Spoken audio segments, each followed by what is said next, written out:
Welcome back to Bound by Grace podcast. I'm Amber Hunt. This is Amber's testimonial part 3. So I want to start just diving right in.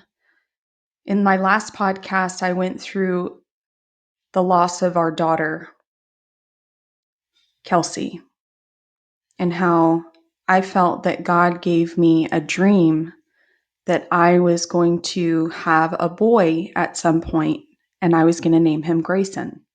And that brought a lot of calm to my life.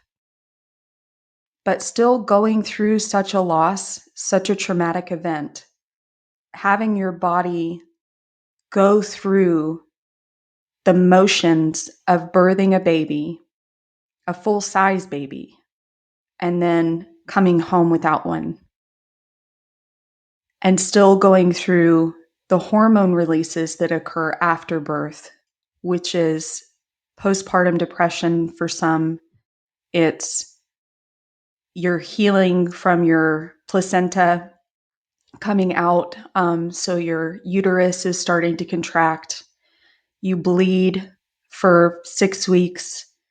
And you also, for some, get milk in, which I did all of those. So that trauma still was with me. I wasn't able to use a gray towel for about a year after losing Kelsey, because it was the towel that I used the day of my loss. The dreams did continue. I had a hard time connecting with my daughters. I cried all the time. Thankfully, my job had an insurance to where when you experience this type of loss, you get bereavement. And my bereavement lasted about 3 months until I felt semi-ready to start back to work. During this time, John was very loving, would hold me when I cried. And then it started to get less and less. When I would cry, he would maybe put his hand around my shoulder instead of hugging. And then it got to the point where I would cry and he would do nothing. When I went back to work,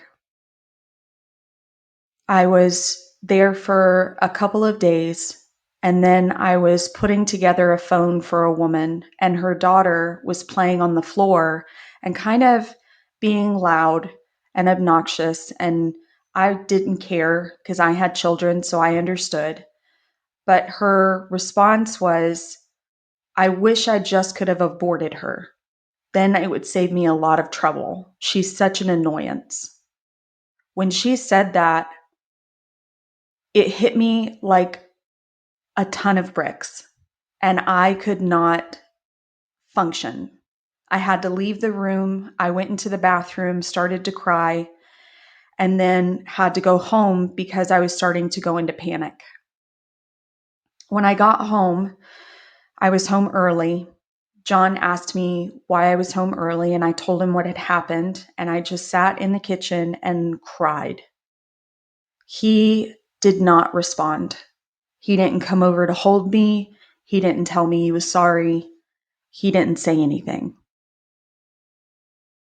It was at that moment that I felt I was missing connection, emotional connection in my marriage. And because I was so broken and not in my right mind, the decisions that I made thereafter were not something that someone who is healthy and strong would make. At least not the Amber that I know. So after this occurred, I went back to work. I found a friend at work. We started to talk. She told me that her husband and she would do swinging as a couple, and they would bring in a third as a couple. Never in a million years would I think that I would consider something like this. So we had them over for dinner. John met them. We played games. We got along really well. I started to notice that her husband was looking at me in a way that showed that he was attracted to me. And I tried to ignore it, but it continued. We ended up getting invited to go out. Well, I ended up getting invited to go out with her husband, and a couple of coworkers to a bar. And I had never gone with anyone to a bar since the Navy. So I decided, okay, maybe this will be a little fun. I mean, my marriage has been up to that point not having friends, just relying on my husband, and very secluded. So I wanted to venture out and do something different. So I attended. We drank. I drank too much. We had a blast. We did karaoke. It was very fun. But at the end of the night, my coworker friend and her husband took me home. I was in the back seat. She was passed out. And when we parked in front of my house, the husband reached back and put his finger in me. I was so drunk that I didn't fight it. And honestly, it was more attention and affection that I had gotten in a long time. So I accepted it. Thinking back to it now, I'm disgusted with myself and why I thought that was okay and why I allowed it is beyond me. All I can say is I was not myself. I was a shell, just in need of some sort of attention I wasn't getting from home. The next day at work, I felt so guilty, but I couldn't stop thinking about it. So we had them over again to play some games. And then I had an idea. He continued to show me attention, flirted with me, made me feel good. So I thought, why not suggest swinging to my husband? He has brought it up before, but I turned it down at the beginning of our marriage. He had suggested it in a way, just to feel me out on how I felt about it, and I instantly turned it down. But the need for me to do this was beyond sex. It had nothing to do with sex. I wanted to feel something because I was so numb. And I wasn't receiving any kind of emotional support from my husband, nor did I feel attractive to my husband. So I decided that maybe we should try swinging. When I brought it up, it was almost like I was doing it to get his attention that something was wrong because he knew my stance on it. So bringing it up is out of the ordinary, so I would have assumed that he would have questioned it. And I wanted him to question it, to open the conversation up for why I wanted it. Instead, I was met with excitement and full force of let's do this. There was no questions. It was, we're going to do it. So I was stuck at that point. I was even sad about his response because all I wanted was for him to see that that wasn't me and to question why. Why would you need this? Why would you want it? So this is a classic example of assuming and crying for help, but not being really open about what you need. And when you're not open with what you need and communicative in the proper way and direct way, you're more likely not to receive what you're looking for. And I definitely did not receive the response I wanted. But since I had already suggested it, we were going to move forward. So he decided to put us on some websites for swinging. I suggested the couple of friends that we had met because I wanted the attention from her husband. He was, of course, willing to do it. We spoke with them about it. They were going to consider it. In the middle of that, I received a text from my friend's husband. And he just said hello. Small text back and forth all of a sudden turned very sexual, and it became an affair. We would meet in his truck. I would make out with him. We would feel on each other. And then the one thing that in my mind now is such a disgraceful thing to do when you are cheating, I invited him to my home while my husband wasn't home and made out with him on my bed, the marriage bed. So essentially, I was cheating.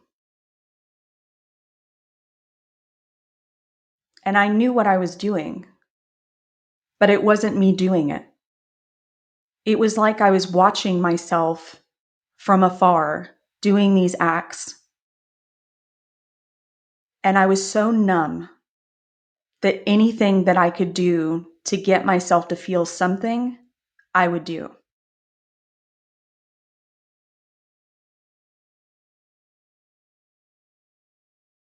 I ended up telling my husband that this was what had happened. He got very angry. We fought, but it wasn't a fight to where he really cared. You could tell that he was fighting just to fight. It wasn't like he cared.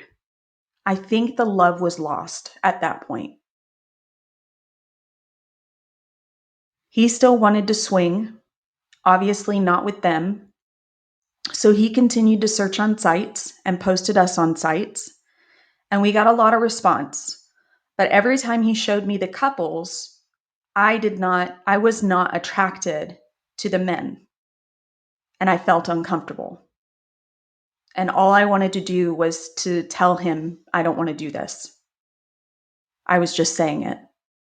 But he continued to search. I continued to turn them down. And then one day I come home from work and he says to get ready and to meet him at a restaurant.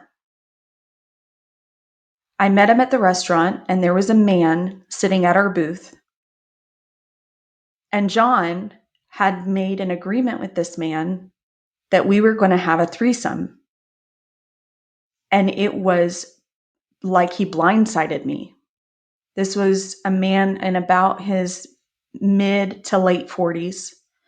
His wife, he was saying, was on a business trip, but they do swing. She just wasn't able to be here. And he said, are we going to the hotel afterwards? Any married person knows when your husband or wife is uncomfortable. If you have decent communication or you know them even slightly, you should know when they are uncomfortable. They shouldn't have to say it. Well, I was making it very apparent while this man was talking about having sex with us. I was squeezing the leg of my husband, just wanting to get out of there.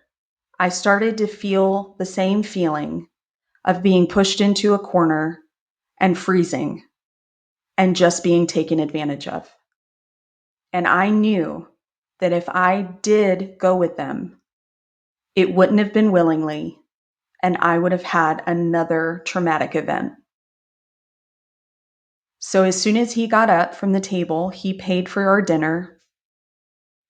I looked at my husband and I said, absolutely not. I'm going home. He tried to convince me otherwise, and I continued to tell him no. And then I started to tear up because of how hard he was trying to convince me. And that made me feel so unloved.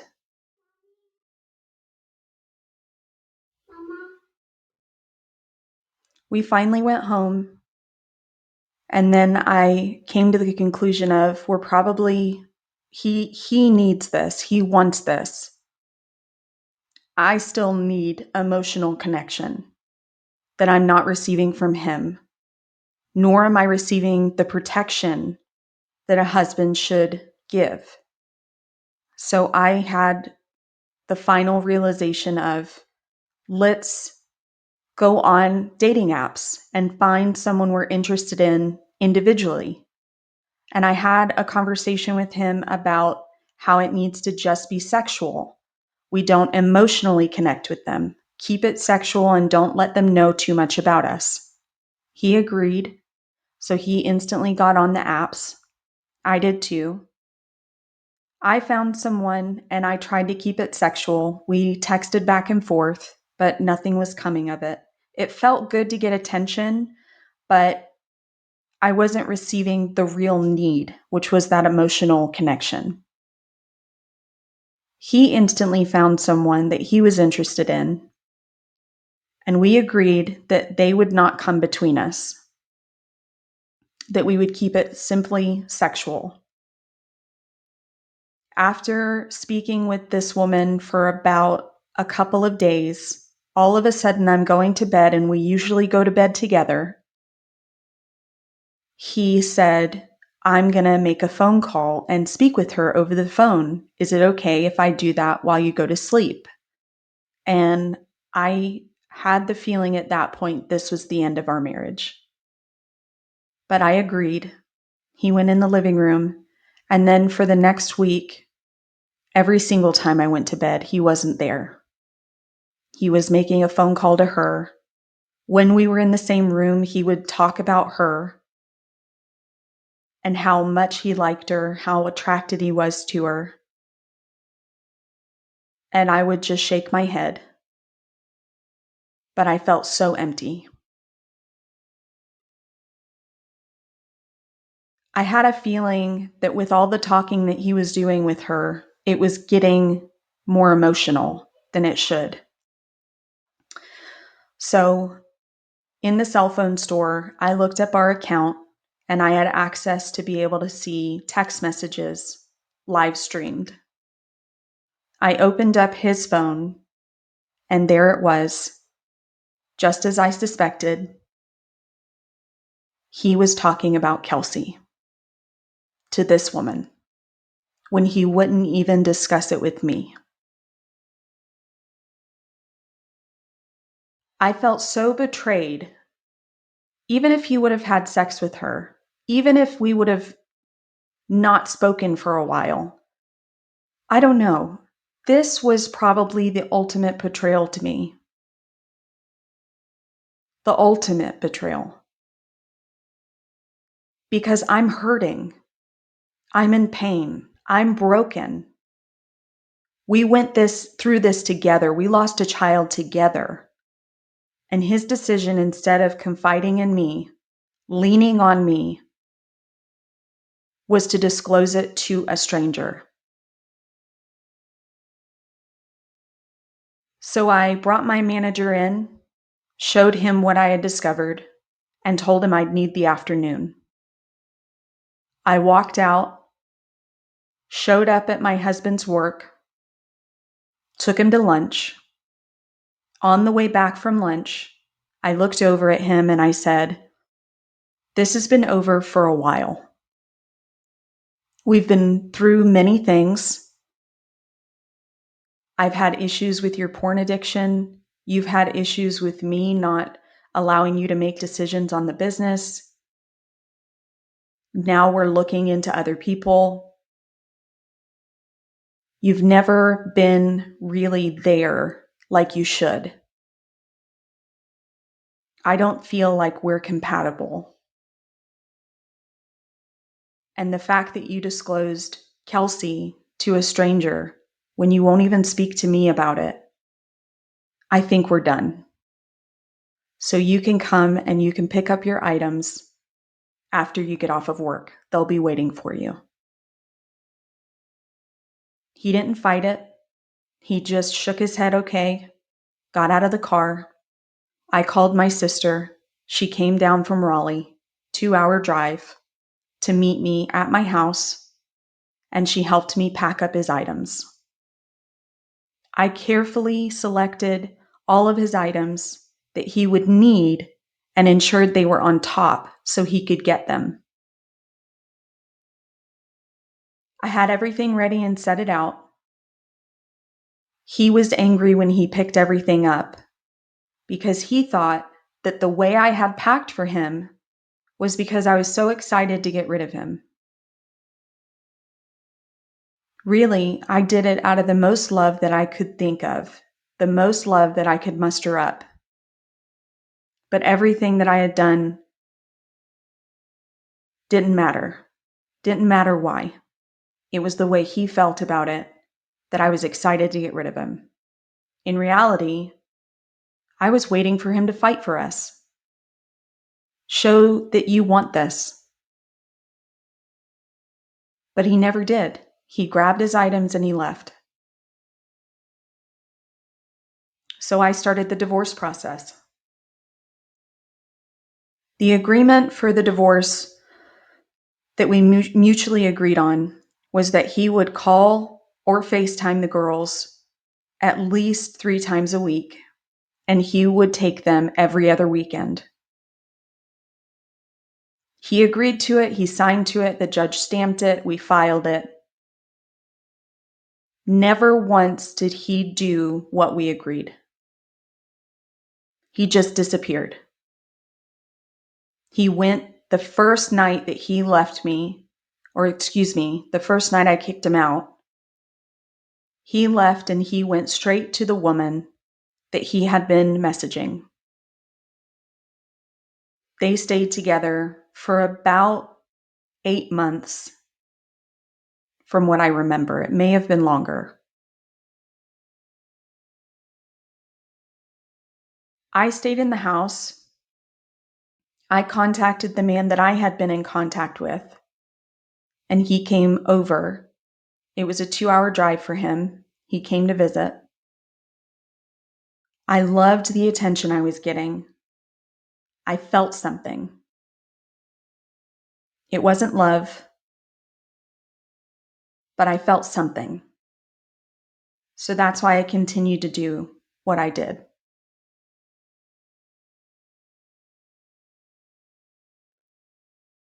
In order to stay in the house, because John was not paying a cent in child support, we had to start selling items.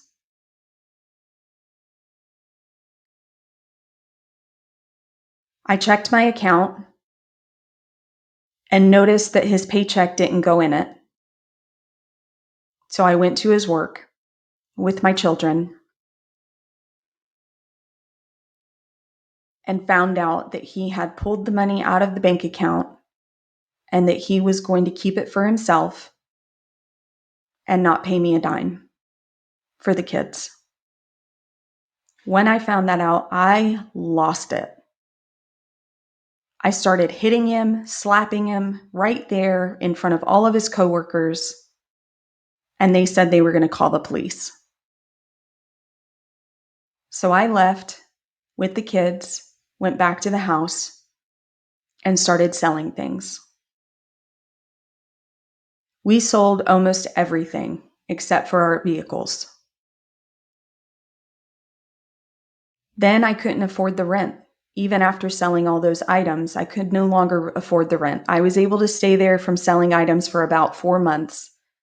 And when it came time to pay the rent again, I couldn't do it. So I found a small little house that was only, I think, $800 or $600 a month to stay in with my kids. It was 2-bedroom, 1 bath.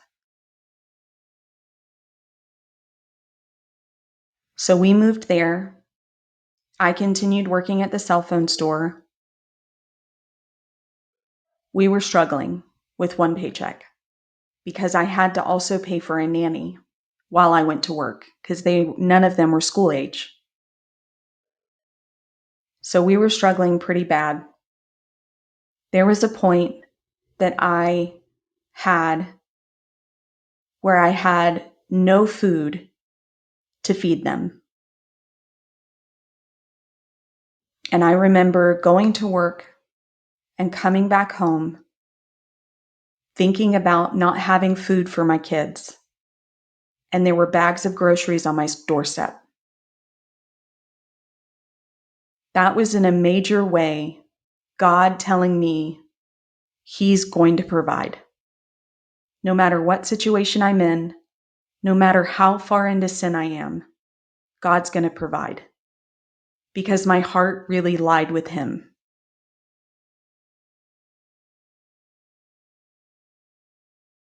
It felt like such a blessing. But still, I continued to live in sin.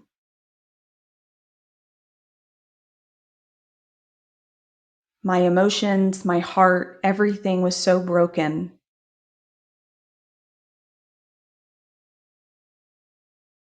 And I was so numb.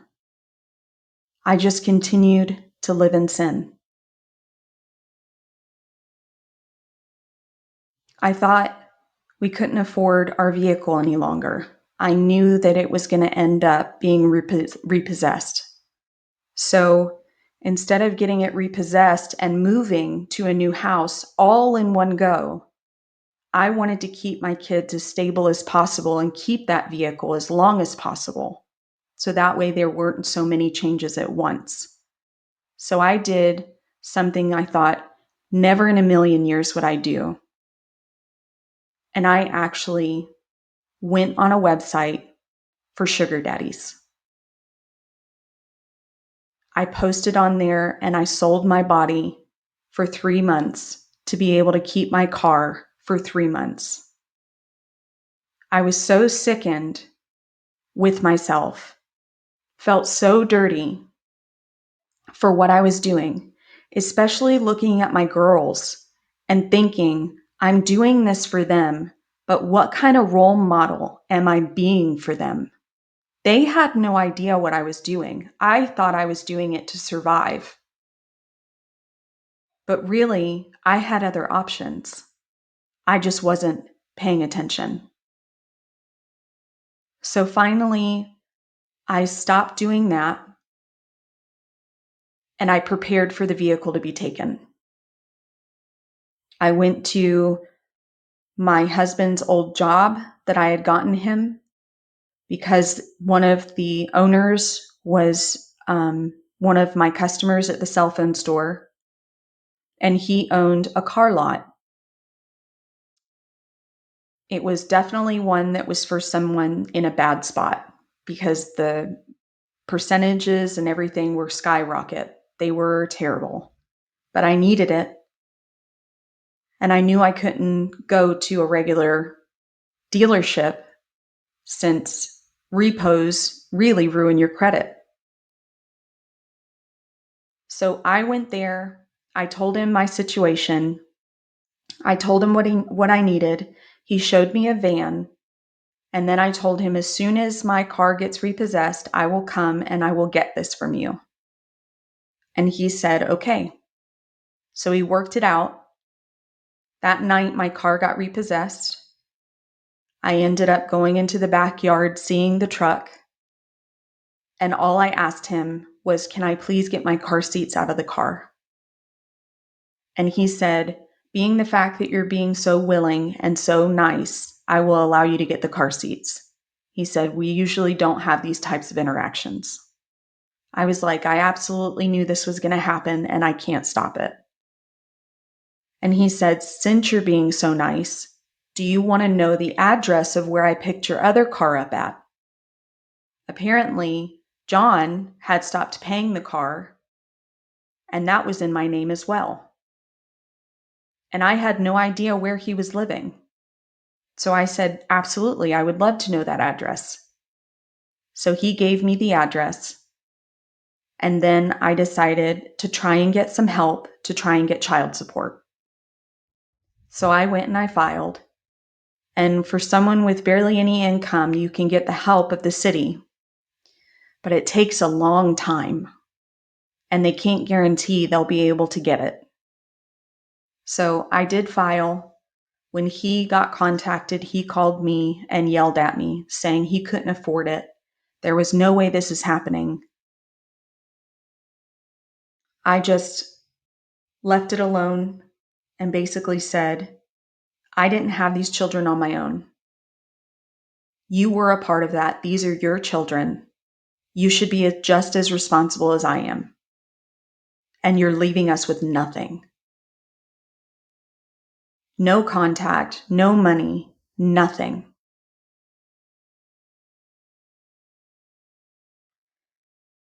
So I started to get lonely after moving. I got on Tinder and I started to just have sex a lot. One night stands constantly, just to fill this void that I had, needing to feel an emotion that could never be filled with a one night stand. And it was a cycle of me getting lonely, feeling down, wanting to feel wanted, calling someone over, having sex, feeling good in the moment, and then they get up and leave, and you just feel used. I did it to myself. The whole time I did it to myself. I allowed them to use me, use my body, and it was because I was searching for something and I was looking in the wrong place. One night, I called someone over that we had been texting for about a week. We had so much in common that when he came over, he kissed me as soon as he walked in the door, and it felt like lightning. There was such a connection because the things that we talked about weren't sex. They were our beliefs, what we had gone through, deep things. So I felt automatically connected to this person. I became very attached to him. And what I didn't realize at the time that I do realize now is it was more trauma bonding. He was going through so much on his own, and I was going through so much, and we had been through so much that we bonded over our trauma. We started dating. I had very strong feelings for him. It was the best sex I had ever had. So automatically, that made me feel like I was in love with him. And I was on the Nuva ring for birth control. And all of a sudden, I am working and I need to eat. Like I'm going to faint if I don't eat. And I start eating. I start craving meat. I start craving vegetables. I start eating so much stuff, but it's all healthy. And if I don't eat, I get sick. Well, with the Nuva ring, sometimes you don't get your period. So it's pretty normal not to get your period. But with this difference, I actually checked if I was pregnant, and I was pregnant. I was 10 weeks pregnant when I found out. When usually I found out when I was 4 weeks pregnant because I felt pregnant right away. But with this one, it was so different. I wasn't gaining any weight, but I was eating constantly, and I felt bad if I didn't eat. I told this person that I was pregnant, but I felt like being really fair. I said this was not planned. By both of us, it was not planned. We are not at a place to have a baby together. So if you don't want to be a part of it, I'll understand. But I need to know where you stand. And he instantly said he does not want to be a part of it. So he left the house. I cried. And then he showed back up and he apologized that he left. He said, even though this was unplanned, that he would try to be there for me. Well, he had children as well that he saw every weekend. And I started becoming a part of that fold. We started going to church together. He worked at the church, more so volunteered at the church. So I felt like this relationship was from God. Like I started to make it into something that I wanted it to be. And as he saw me with the kids and saw me getting bigger, my stomach getting bigger, he started giving me looks of being uncomfortable and being angry. And then we broke up, and he decided he did not want to be a part of it. He didn't want his children to know that I was pregnant. Little did I know at the time, the real reason why he didn't want his children to know was because they'd go back to their mother and tell her that I was pregnant. And he was still wanting that marriage to work, even though they had been separated and she lived with someone else. And he knew that if she knew that I was pregnant, that it would not work. So I stayed quiet for him. I told no one in our circle, and I continued to carry out the pregnancy on my own. I tried to be the best mom that I could. I continued taking my kids to church. I was brokenhearted by this person, especially not being wanted. And again, being put in a position of me taking care of it or taking care of the situation that I didn't put myself in alone. So I decided, even if he wasn't going to be a part of it, I was not going to make the same mistake I did with John and make it where he got off scot-free. So I did tell him that he would owe me child support, even if he isn't a part of it. And he agreed, and we agreed on a number, and he has paid every single month for 8 years. So I do have to say thank you to him for being so responsible.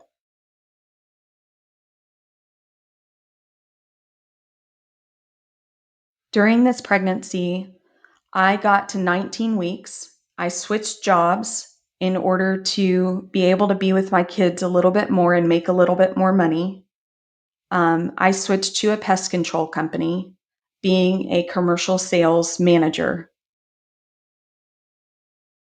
I did notice some favoritism that I was given by my boss. It was a primarily male-dominated job, and I was the second female that was there. The first female, though, she was kind of more tomboyish, and I was not.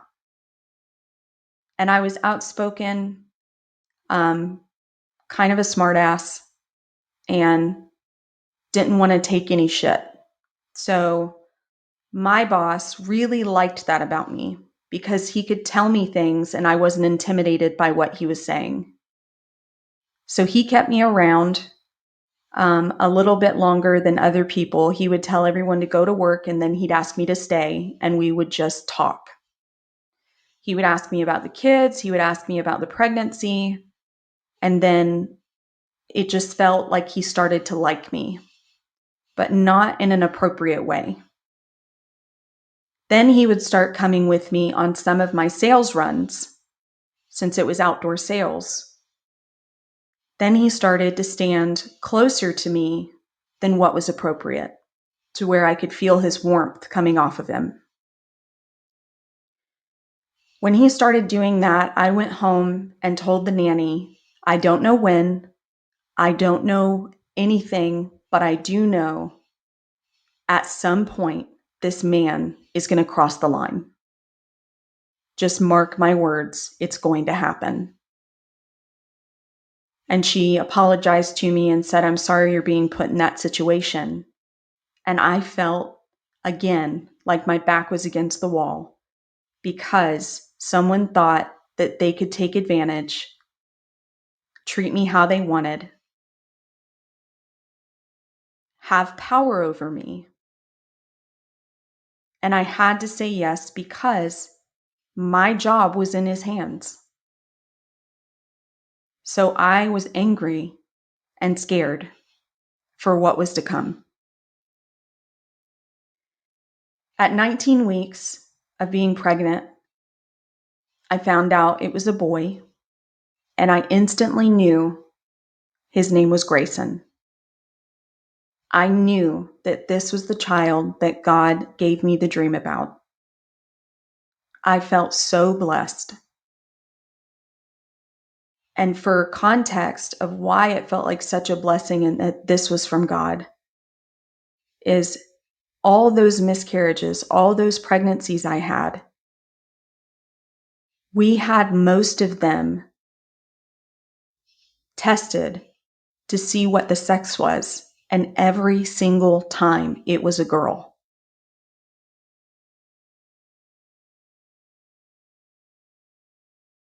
And then this one time it's a boy. So at 19 weeks, I was at the house, and all of a sudden, I stood up and blood just poured from me. It was all over the floor.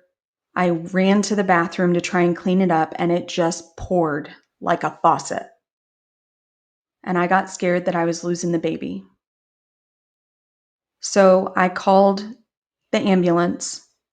My poor daughter, my oldest, tried to keep the little ones calm because this was a scary sight for them to see and tried to help me clean up the blood.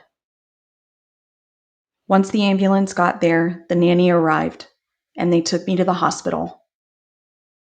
They did some tests, found out the baby was healthy, still alive. What had happened was my placenta was partially off the wall, which can happen when you have had a previous placental abruption. You are more susceptible to them later on. So since it was partially off the wall, what would occur is all the blood coming from the placenta would gather in the part that was sitting between the wall and the placenta in a pocket.